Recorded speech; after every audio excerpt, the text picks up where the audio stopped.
La reforma constitucional de junio de 2011 estableció que todas las personas gozarán de derechos humanos reconocidos por la Constitución Federal, así como por los tratados internacionales, con la intención de dar la protección más amplia a las personas e incorporar el principio pro persona. En materia de derechos humanos de pueblos y comunidades indígenas, esta reforma señala que las autoridades tienen la obligación de promover, respetar y garantizar los derechos humanos reconocidos en instrumentos internacionales, como es el caso del Convenio 169 de la Organización Internacional del Trabajo. En el presente video analizaré la sentencia del Amparo en Revisión 584-2016 de la Suprema Corte de Justicia de la Nación. En marzo de 2014, el padre de una menor, por propio derecho y en representación de su hija, promovió amparo indirecto en contra de la Secretaría de Educación Pública y diversas autoridades educativas a las que reclamó la omisión de proteger, garantizar y promover en el ámbito de sus competencias el derecho a la educación de los niños y niñas de las comunidades indígenas del estado de Hidalgo, en lo particular de su menor hija, de no adoptar medidas necesarias para asegurar la educación intercultural bilingüe que les permita preservar y desarrollar su cultura y lengua como integrantes de una comunidad indígena, como es el caso de la comunidad ñeño. Del presente asunto correspondió conocer el juzgado cuarto de distrito en el estado de Hidalgo, que determinó sobreseer por inexistencia del acto reclamado,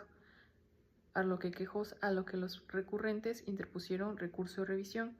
El Tribunal Colegiado de Circuito, que conoció del asunto, revocó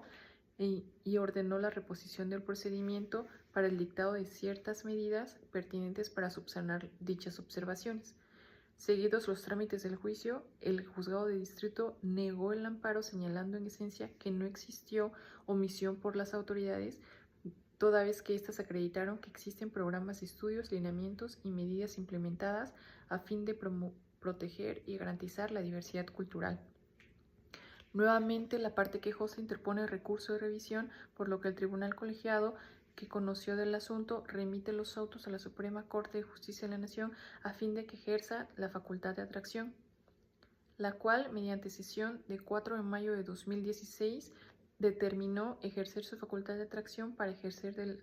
recurso de revisión en cuestión y turnó los autos a la ponencia del ministro Alberto Pérez Dayán para la elaboración del proyecto, mismo que fue discutido y aprobado el 15 de noviembre de 2017.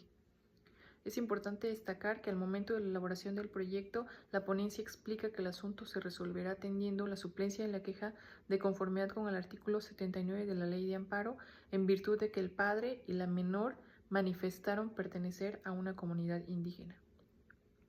El estudio de los agravios se realiza de la siguiente manera. Primer agravio, la parte recurrente alega la incorrecta interpretación del artículo 2 y 3 de la Constitución respecto del contenido y alcance del derecho de los niños y niñas indígenas a la educación intercultural bilingüe. La segunda sala indicó que el artículo 3 constitucional,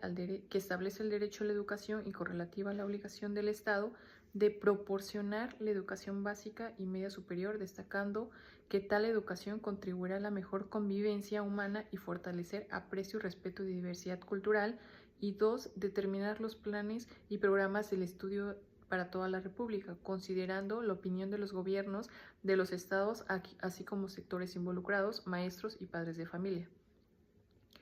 Del mismo modo, hizo mención que el artículo 2 de la Constitución Federal establece la obligación del Estado de promover la igualdad de oportunidades de los indígenas e eliminar cualquier práctica discriminatoria y prever instituciones y demás políticas necesarias para garantizar la vigencia de los derechos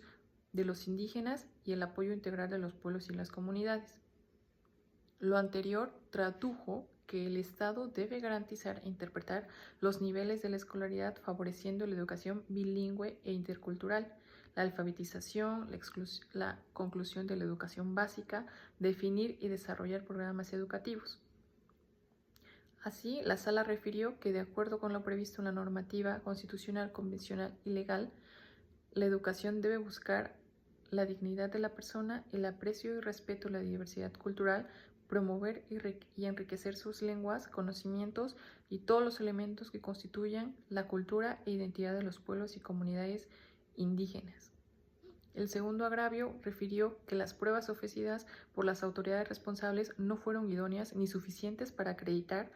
que el Estado había incumplido en la obligación de garantizar el acceso a la educación internacional bilingüe. Al respecto, la segunda sala señaló que el Estado mexicano sí contaba con políticas públicas en materia de educación internacional bilingüe en atención a que existían estrategias y programas a nivel nacional y plan de acciones enfocados al desarrollo de planes educativos que resulten cultural y lingüísticamente pertinentes. Asimismo, la segunda sala precisó que existe una razonabilidad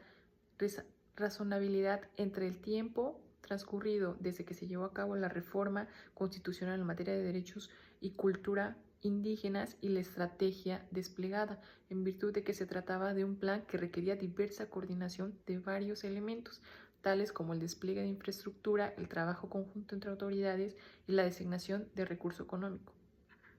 En el tercer agravio, la parte recurrente alega la violación al derecho a la consulta libre, previa, informada, culturalmente accesible y permanente como medio de protección a la educación intercultural bilingüe.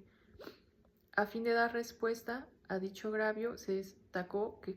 la segunda sala se ha pronunciado respecto al derecho de los pueblos y comunidades indígenas a ser consultados, pues este constituye, 1, un elemento fundamental para garantizar su participación en las decisiones políticas del país que puedan afectar sus derechos, 2, una prerrogativa necesaria para salvaguardar su libre determinación, así como derechos culturales y patrimoniales que la Constitución y estados internacionales les reconocen, y 3, la obligación del Estado en el sentido de llevar a cabo todos los actos necesarios para promover que dichos grupos tienen los medios idóneos y necesarios para garantizar plenamente sus derechos. Esta consulta se encuentra reconocida en el artículo 2 constitucional y en el convenio 169 de la Organización Internacional del Trabajo.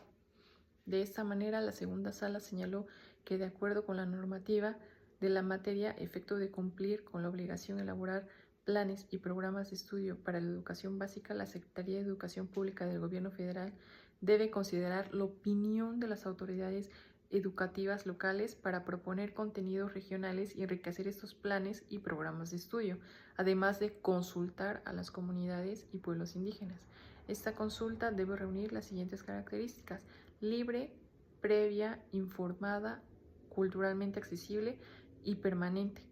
Por lo anterior, la sala refirió que, de acuerdo con las pruebas exhibidas por las autoridades responsables, si bien se demostró la existencia de planes y programas de estudio, lo cierto es que no aportaron prueba alguna para acreditar que se había llevado a cabo una consulta previa a los pueblos y comunidades indígenas que exige la normativa convencional. Bajo ese orden de ideas, la segunda sala concedió el amparo a la parte quejosa para el efecto de la Comisión Nacional para el Desarrollo de Pueblos Indígenas y el Consejo Nacional de Participación Social en la Educación, directamente o a través de consejos estatales o municipales o escolares,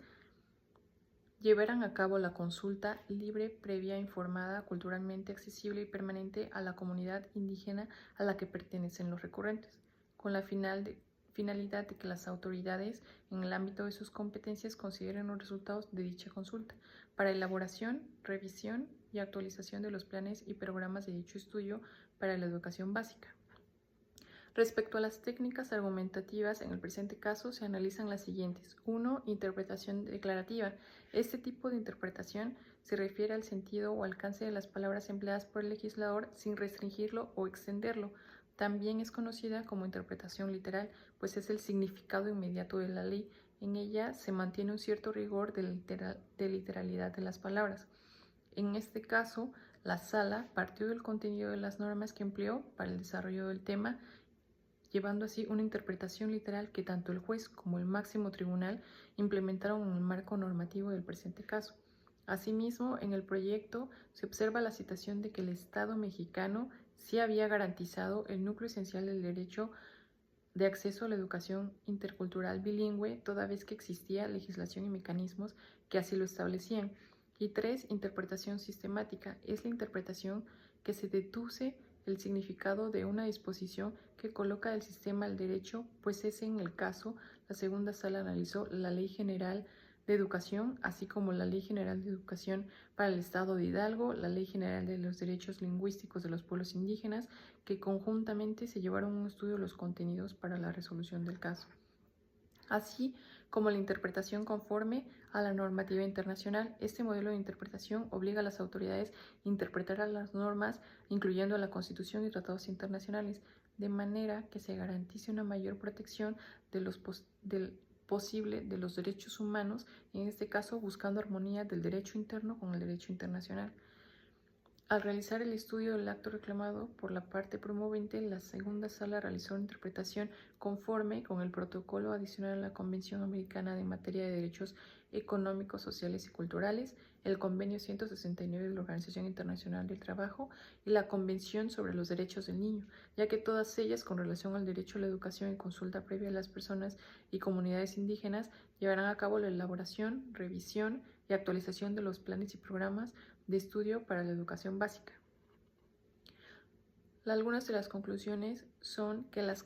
técnicas argumentativas juegan un papel fundamental en el sistema jurídico mexicano, ya que permiten a los abogados, operadores jurídicos, jueces y otros actores del sistema jurídico presentar y defender sus posiciones de manera efectiva y persuasiva. Algunas de las razones por las que las técnicas argumentativas son importantes en el sistema jurídico mexicano son las siguientes: el análisis y evaluación de la evidencia, ya que las técnicas argumentativas permiten a los operadores jurídicos analizar y evaluar la evidencia presentada en un caso, identificando fortalezas y debilidades y presentarla de manera efectiva a la comunidad. 2. La protección de los derechos fundamentales, pues permiten a los operadores jurídicos defender los derechos fundamentales con libertad, igualdad y acceso a la justicia. Y 3. Mejora de la calidad de justicia, pues dichas técnicas permiten a los actores del sistema jurídico mexicano mejorar la calidad de justicia al presentar argumentos sólidos y bien fundamentados, al evaluar críticamente la evidencia y los argumentos presentados. En resumen, las técnicas argumentativas son fundamentales para el sistema jurídico mexicano, ya que permiten a los actores del sistema presentar y defender sus posiciones de manera efectiva, mejorando la calidad de la justicia.